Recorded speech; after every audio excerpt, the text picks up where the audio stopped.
Testing.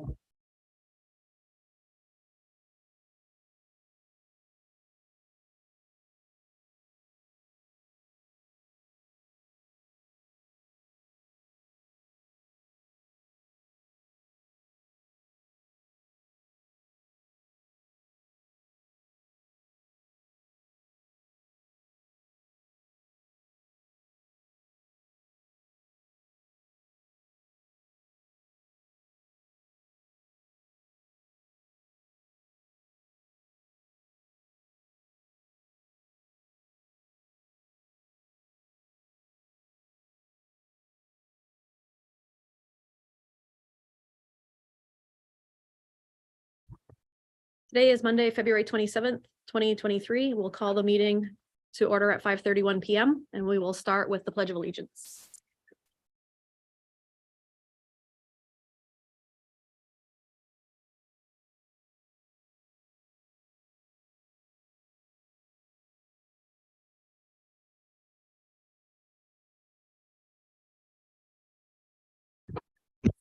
We would like to stay standing, if you wouldn't mind, to do a moment of silence in memory of Muhammad Aden and also Emily Greaves, who passed over this past week.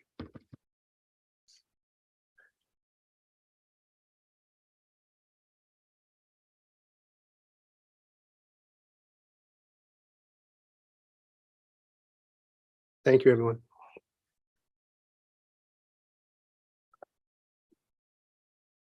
Agenda item number 2 are school committee member introductions, and we'll start with member Scott. Linda Scott, City Council Representative. Ashley Medina, Ward 5 Representative. Elizabeth Eames, Ward 3. Janet Bowden, Ward 2. Bruce Damon, Ward 1. Megan Parks at large. Jake Langley, Superintendent. Karen Paquette, Assistant Superintendent. Thank you. Agenda item number 3 is the consent agenda. Are there any items that members would like set aside? There's just one typo in the minutes. Under the curriculum committee, subcommittee report out, it says the committee reviewed math with a parent. And I think they probably meant committee reviewed math with a parent present or with a parent in the room or with some parents in the room or something like that. Anyway, it's just unclear as it is. I think the report out was about the meeting that happened and that there was a parent that was part of the committee. That was stated at the time. So somehow parent got put in there. So. Yeah, so with that, That minor adjustment, the consent agenda is adopted. Agenda item number 4 is public input. Members of the public may address the school committee for up to 3 minutes on non-agenda items now and on agenda items later. Comments that pertain to staff, personnel matters, or a student issue should be directed to the superintendent or the appropriate staff member of Lewiston Public Schools. Public comments shall be directed to the school committee and be brief, not repetitive, and related to the matter at hand. Before starting, please state your name, address, and affiliation to Lewiston Public Schools. Are there any members of the public that would like to speak tonight? Seeing none, we will move on. Agenda item number 5 is to receive and potentially vote on a field trip request to Bangor United Technology Center.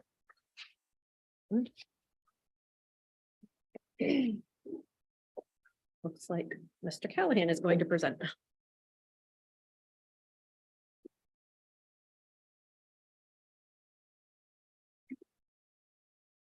Good evening. My name is Rob Callahan. I'm the director of the Lewiston Regional Technical Center, and I'm pleased to be here this evening to present this request for a field trip on behalf of LRTC Skills USA chapter. As you know, Skills USA is a nationwide career technical student organization, and every student at LRTC is a member. A few months ago, we held our local competition in all of our technical and leadership areas, and I think we shared out some of those results with you. And we are now poised to send our gold medalists from those local competitions to Bangor to participate in the state championships. These run the gamut in terms of the subject matter, from related technical math, first aid, lesson plan, basic health administration, to welding and residential wiring. So there's quite an array. It's students from career and technical high schools around the state. We'll be sending about 82 students or 80 students actually, and we have 8 chaperones. This is a 2-day conference, so there is an overnight stay. And we have those chaperones staying at the same facility as our students. This is something that we've done regularly since I've been at LRTC, and it's something that students look forward to and is organized pretty well. So that's a general overview, but I would welcome your questions. Member Bowden, sorry. Thank you. I guess I just have one question. The destination is Bangor United Technology Center. Yep. Where are they sleeping? Is this a dorm or are they staying in a hotel? This So doesn't specify. Yep, there's a hotel just down the road that we've stayed in over past years, and we've blocked a section of rooms, and we sort of strategically place chaperones around the student rooms so that we have a bed check and everything else to make sure people are where they're supposed to be and lights are out at a reasonable hour. I just have one more question and I think it's more directed towards Jake. So my own daughter is going to this. And so should I not vote on this or am I okay to vote on this? I think you're fine to vote on it. Okay. Any other questions or comments? Member Scott? Just a comment. Best of luck. You guys do amazing every year. We have phenomenal students that perform in this, so I'm looking forward to hear the results. Thank you. We'll be anxious to come and share. There a motion? So moved. I'll second. Thank you. Any further discussion? All in favor? It's unanimous. Thank you. Thank you. Agenda item number 6, to receive and potentially vote on a field trip request to Salem High School in Salem, New Hampshire. Says Kathy County will be presenting. Is she back there? I can't see past the pedestal. Okay.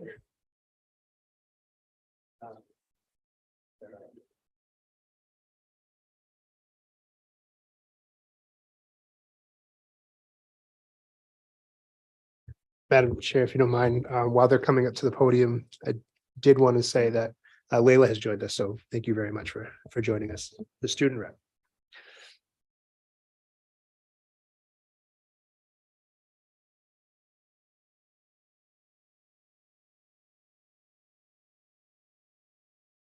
Great, thank you. All right, Alan Graves, LRTC instructor, first robotics mentor. We have a field trip coming up in one of 2 competitions that we have in Salem, New Hampshire. We have about 10 students going. They'll compete in some tasks that the robot has to compete in. We're staying at a hotel in Salem, Mass. The competitions at Salem High School. Yep, competitions at Salem High School. And we brought the robot just to show you guys, we were here last year. Totally different tasks, real quick. This one has to pick up cubes. There's 2 safety zones, cubes and cones, and then drop them and place them in a different place. And it has a charging station where it has to drive up and land and balance on it. I'm asked to do this autonomously and with an operator. And we are actually pretty ready to go. We just have some minor adjustments. Anything? Can you introduce the student?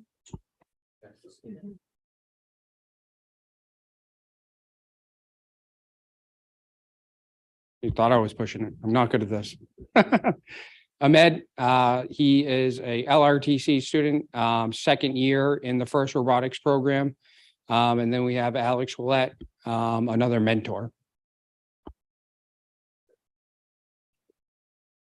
So we're gonna start off with a basic introduction of the autonomous. I'll be setting this up. It's gonna look a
Good, go. when we're at the competition this weekend, there is a live stream of the competition, so you can see the field.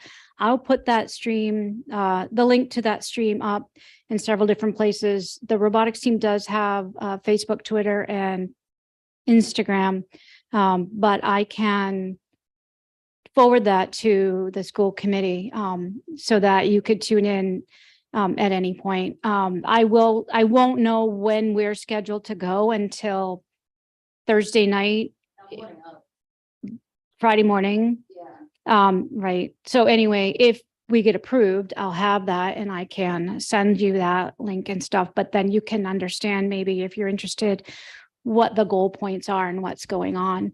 And I'm Kathy County, by the way, if you remember me from last year, and I am a teacher at the high school and another mentor, and just some mom brag rights. Alex is my child who's a sophomore at RIT, but has really mentored with us. He's actually taken a semester off and is subbing at Lewiston High School right now. But he was on a team through his high school years, and he and his other brother, are what got me interested in this. And if you remember my story from before, it was because my kids were involved. And I don't know if you remember last year's robot, but on this day last year, the week before we were going to competition, we took the entire thing apart on Monday and had it built by Friday. We are pretty proud, and you could hear it when Ahmed was speaking, because he's done most of the programming this year. We are so far ahead of where we were last year. It just feels really good, and we appreciate your time. Thank you. How late did you stay at track school Saturday to finish programming?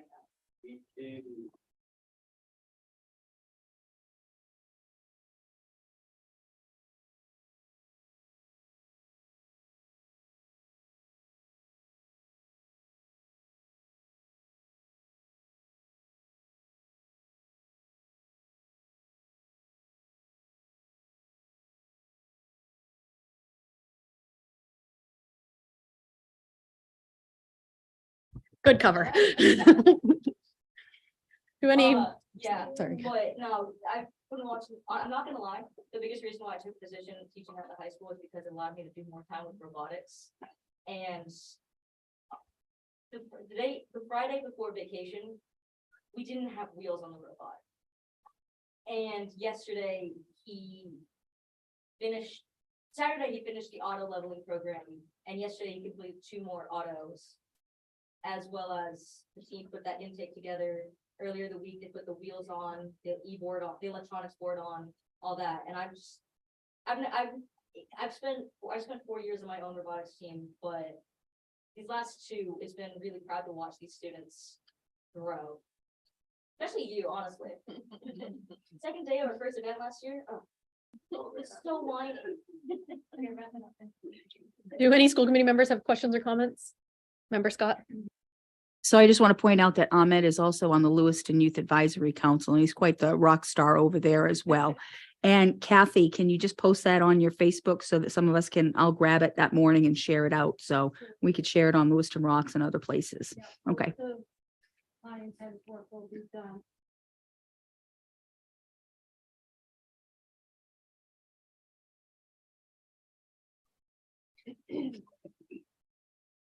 Member Bowden? Thank you. I just wanted to say, very cool, very entertaining. I remember last year, I don't recall getting a demonstration like that last year. Maybe it wasn't ready yet, but that was really cool. And congratulations ahead of time, guys, because I think you're going to do very well. Got it after, and we have video. Yeah. Is there a motion? I'll make a motion to approve. All right, second. Motion by Member Eames, second by Ms. Bowden, Member Bowden. All in favor? It's unanimous. Thank you. Agenda item number 7, to receive and potentially vote on a field trip request to Revere High School in Revere, Mass. And the same presenters. Sure, let's do it all over again. Are there any different specifications of this trip, or it's all the same thing? Okay. Any questions? No, I'd just like to make a motion to approve this field trip as well. I did have a question, though. It's not contingent on winning the previous one. Okay, No, thank you. going to, if we win. If we get enough qualifying points between these two events, then we would make it to the New England's. So that is the contingency, but what we paid for registration fees included these two events. So I'd like to say we're coming back, but no promises at this point. All in, did you second that? Or did you not? I will. Okay, thank you. All in favor? It's also unanimous. Thank you. Agenda item number 8, to review positions currently funded by ESSER funds, and Superintendent Langlis will present. Yeah, you're right. It's ESSER and we call it ESSER and sometimes we hear it called ESERF because there's a funds on the end. But it's all connected to the emergency funds related to COVID and the specific ways in which it could be used. And so we shared a list of items in your packet, and each of the sections represents a different kind of purpose and or school space. But this was something that came up in the retreat when we started talking about what are some of the things that we're doing currently with ESER funds. And so we wanted to put together that list for you and share it out. Mind you that this is also part of that multi-year conversation that we started 3 years ago with, at some point in time, these funds are going to sunset. So we've had numerous smaller funds sunset. And this is our, next year will be our last school year where we can position these funds in this way and then they will sunset.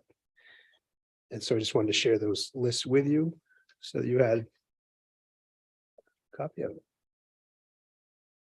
Member Scott.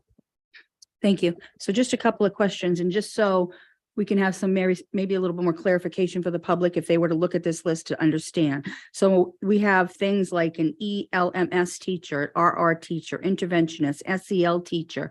Could you just give maybe a description on what those are so the public understands what that means? Sure can. So if we look at this document that starts with LMS at the top, so ELL is English language learners, SEL is social emotional learning. Again, we're seeing a lot of increased distractions from students accessing their education because of behaviors and regulating. The ELMS teachers, we actually don't have those in place currently, but we did. Those were the hybrid year when we had the online learning platform at the middle school. What we ended up finding with that is we couldn't staff it. And so we repurposed those funds. RTI is response to intervention. Again, it's a legal requirement, but what we're finding with more and more needs for intervention, we included those positions. Do you want to speak to? Yep. Go ahead. The RR teacher, those are reading recovery teachers. Those are a specific intervention for students who may struggle with reading. Jake talked about. So an interventionist, same thing. Those interventionists work with small groups of students or one-on-one with students who maybe either need additional support academically or behaviorally.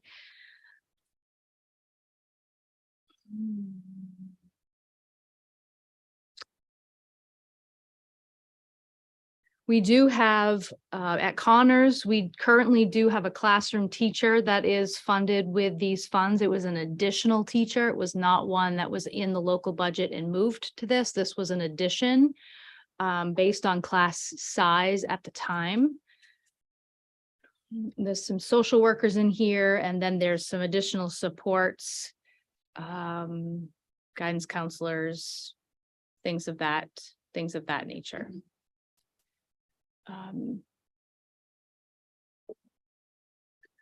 So on another sheet, you see some district positions. So you see floating nurses that we added when we were doing contact tracing and pool testing. And it seems like a century ago, but that was just, last year that we were chasing the pool testing until the spring. We have some of the CTE positions, which are the technical center. So the Outdoor Construction Academy is, if you if you go as you leave tonight and look kind of between Connors and the technical center wing, there's a house being built. And so we have an ed tech that helps supervise that space. The curriculum coordinator and teacher coach position that's doing multiple things, but one of the things that we've talked about here, so you can understand how the coordination ties together, is finding those standards within curriculum and figuring out how they align and cross over to math, science, social studies, English, that students are accessing, navigating, and demonstrating in the CT programs.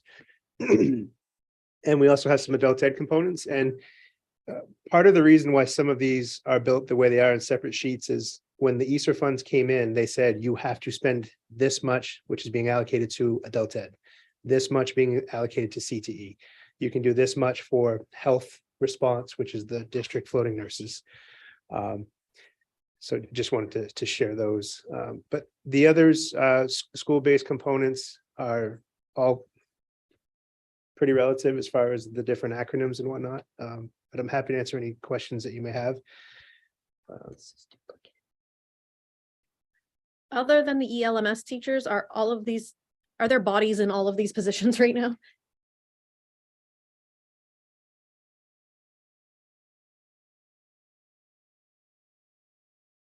Yes, with the exception of the lunch monitor at Lewiston High School and the store next door ed tech. That was a position that was originally funded with ESSER and then put into the local budget. And then you'll see at the district level, we do not have a facilities project manager at this time. The rest of the positions are filled with people. Member Scott?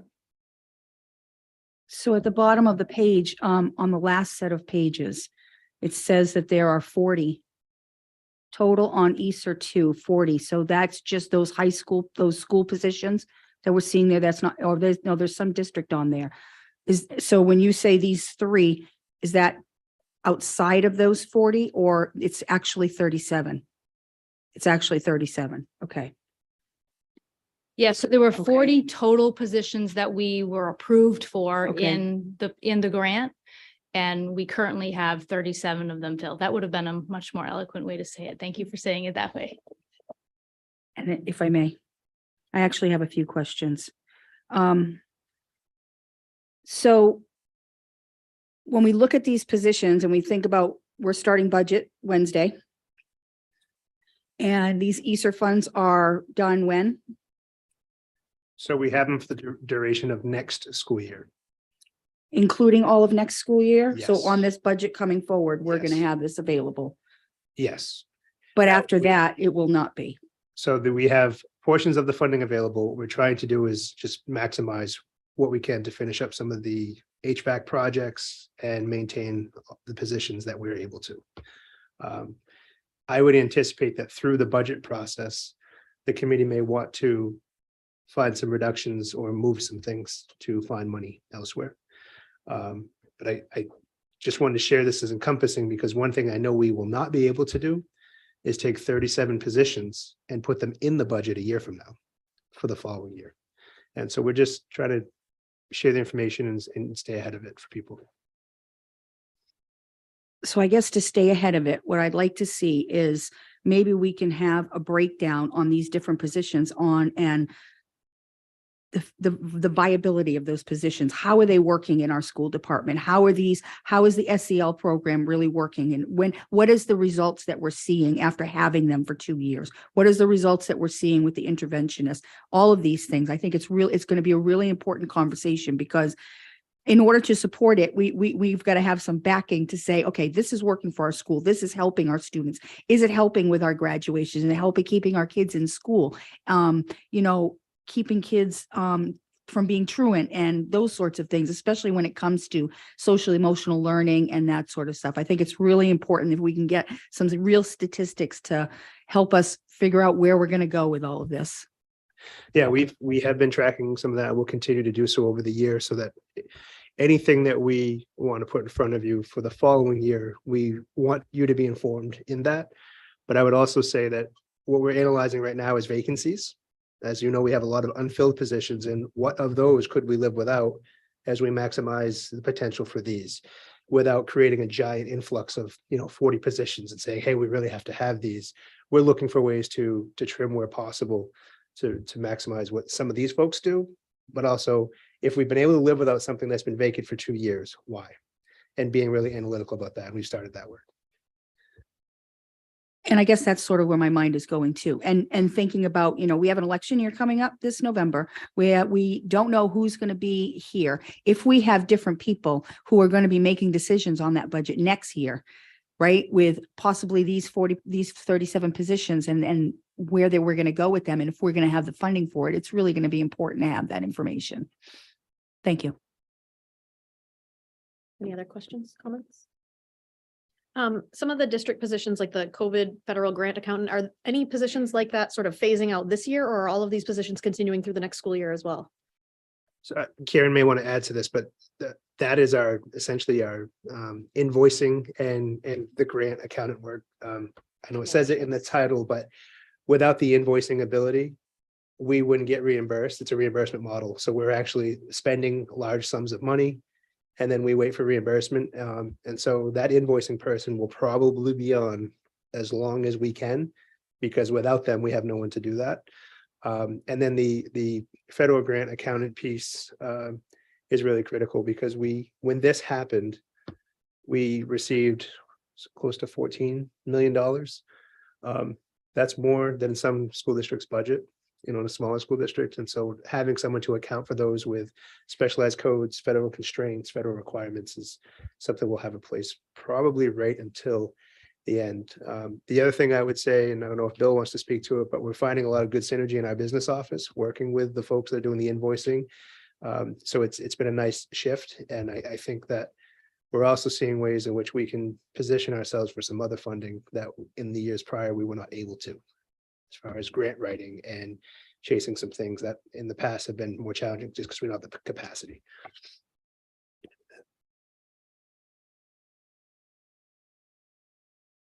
Did Bill want to add anything to that or no?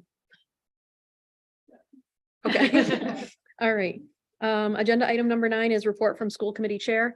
I just wanted to remind everyone that we're starting budget season this week. We have meetings every Monday and Wednesday for the next 5 weeks, it looks like, on the calendar. So be prepared.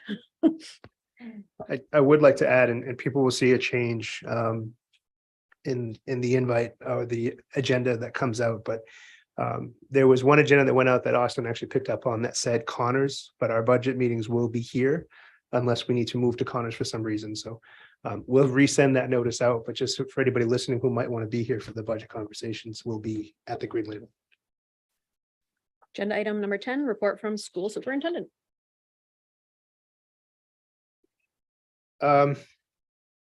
We had a tough week.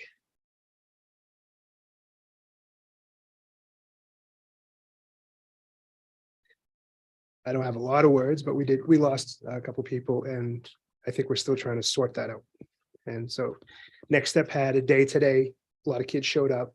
They did some conversations and grieving and processing. We're able to secure food in a pretty short notice. I want to thank Luigi's for providing that. So today was day 1, and we're still trying to sort it out. We don't have word yet on services, at least I have not gotten word. Tragic to lose a student, always. We also lost the staff, and there's some vagueness and some details around that, but nonetheless, we lost the staff at Farwell, who again was relatively new to us, but we're trying to navigate that with the little ones. But the report's back today at the end of the day anyway, with that it was a good day, all things considered. So move in the right direction. Thank you. Agenda item number 11, report from city council rep. Thank you. We did have a meeting last week. We had a workshop from the mayoral ad hoc committee on substance use and recovery. If you hadn't watched that, I would advise everybody to go watch it. They've done some phenomenal work and had some really good recommendations on moving forward, how to deal with substance use and recovery in our community. We also had a workshop on the presentation of the Sewell grant, which was a proposal from the City Spirit Program, which is also another good grant program. I think I'm looking forward to hearing more about that. And I believe we will be voting on that on our next meeting, which is March 7th. We voted on and approved the fiscal year 2024 LCIP plan. We voted on and approved the updates for Dufresne Plaza project, which is going to be fixing Dufresne Park. There's a couple of street studies that are going to be done in respect Maine Department of Transportation. And the city of Lewiston will be doing a study on transportation improvements for Main Street, Sabata Street, and Canal Street. And also there's another study that's going to be done about a traffic analysis for Farwell Street, Russell Street, and that whole extension area, which is quite difficult these days. We also received a grant from Maine Housing for the purpose of a landlord liaison program, which is a really good program to help landlords get some apartments back on track so that they're available for folks that are unhoused or folks that need help with housing. And we approved a resolve for the Maine Community Resilience Partnership Grant, which is going to put trees down on Pierce Street and also put 3 water fountains in 3 of our parks.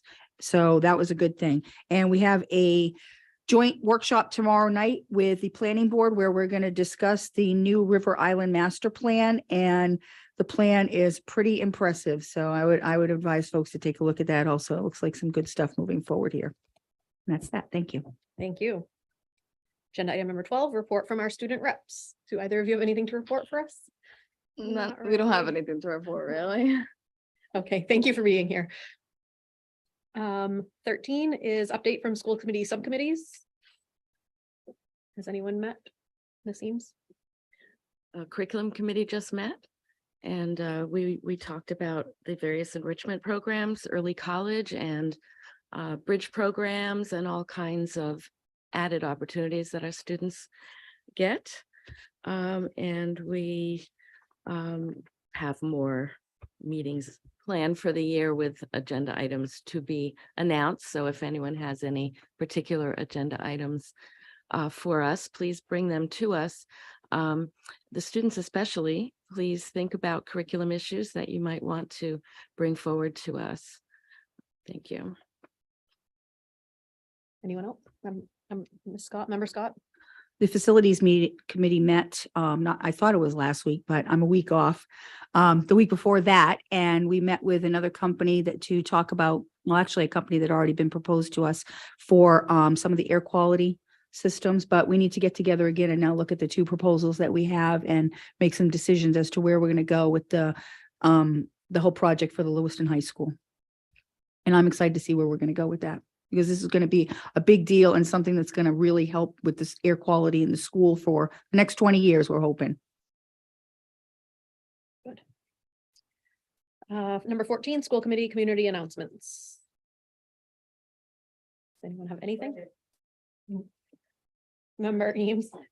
Well, as the legislative liaison, I do want to report that I met with the delegation and also have done some research with the Maine School Board Association on the laws that are, the bills that are currently underway. And our particular representatives, Margaret Craven has one in to get recess into the middle school. Kristen Cloutier has one for menstrual equity to have pads and tampons available in the schools, in the middle school, in the 6th through 8th grade. Peggy Rotundo has one in the works, but it hasn't yet come out of committee on certification, pilot projects to speed up and implement certification, speed up the certification for teachers. And there are many others that are in the works, and this is only half of them. Yeah. So anyway, I'm trying to stay on it. Thank you. Thank you for doing that. If I could piggyback on that a bit, we met today in Augusta with a apprenticeship pathway team. So some things are moving in a positive way. So it was a good meeting where we're talking about less about the bill, more about how to work with the Department of Labor on the registered apprenticeship programs, which exist out there, but we don't have it fully established in Maine. And so it was a good table to be at. I'm pretty optimistic about how that could move forward. Any other community announcements? Okay. Sorry, I did just think of something. I would just like to make the community announcement that Mr. Drew and his animals will be staying in our community. I think this is a pretty big deal. They were unfortunately have to have moved from their current residence or where they're located and now they're going to be at the Lewiston Mall when it's going to be a much bigger place. It's going to be access for the handicap, and it's just going to be a great thing. And we'll get him back in our schools again, doing more stuff. So I think that's a good announcement. Agenda item 15, future agenda items. Budget, and more budget. And agenda item number 16 is to enter into executive session on a legal matter in accordance with 1 MRSA 4056E. Is there a motion? So moved. I'll second that. All in favor? It's unanimous. We'll take a quick break and go into executive session. Thank you.